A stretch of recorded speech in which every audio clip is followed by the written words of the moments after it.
ओम स्वामी श्री सत गुरुदेव भगवान की जय। धृतराष्ट्र के पुत्र कौरव पांडवों से जलने लगे और उन्हें तरह तरह से कष्ट पहुंचाना शुरू कर दिया।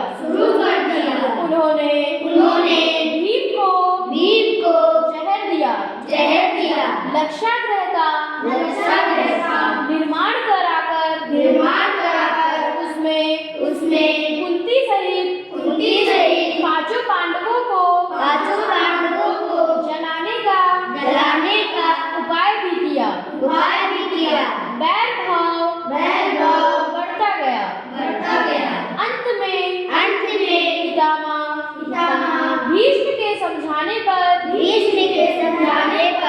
गुरु राज्य के दो हिस्से किए गए। कौरव हस्तिनापुर में राज्य करते थे और पांडवों को एक अलग राज्य दे दिया गया जो इंद्रप्रस्थ के नाम से विख्यात हुआ। इस प्रकार कुछ समय तक शांति रही। कुछ वर्षों बाद दुष्ट दुर्योधन के आमंत्रण पर चौसर जुए के खेल में कुटिल शकुनी ने युधिष्ठिर को हरा दिया। जिसके फलस्वरूप पांडवों का राज्य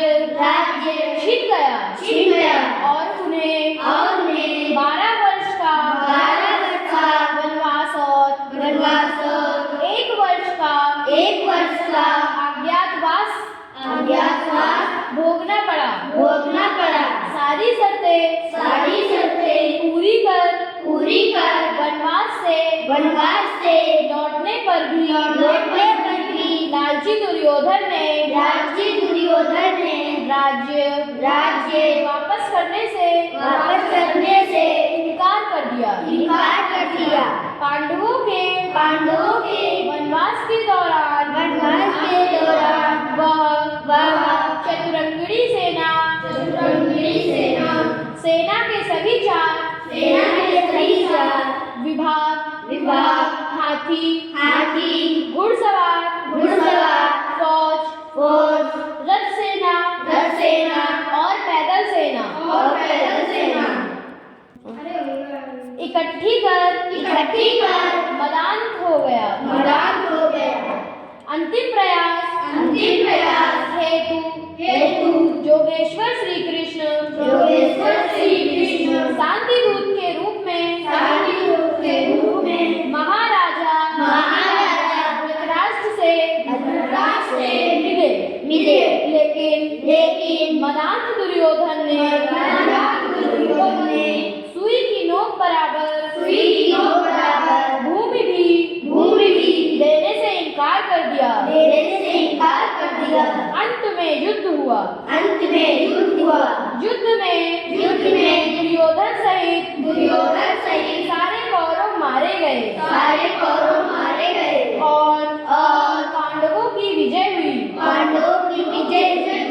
पांडवों ने सरसैया पर बेटे पितामह भीष्म से आशीर्वाद लेकर धर्म साम्राज्य की स्थापना की। ओम स्वामी श्री सत गुरुदेव भगवान की जय।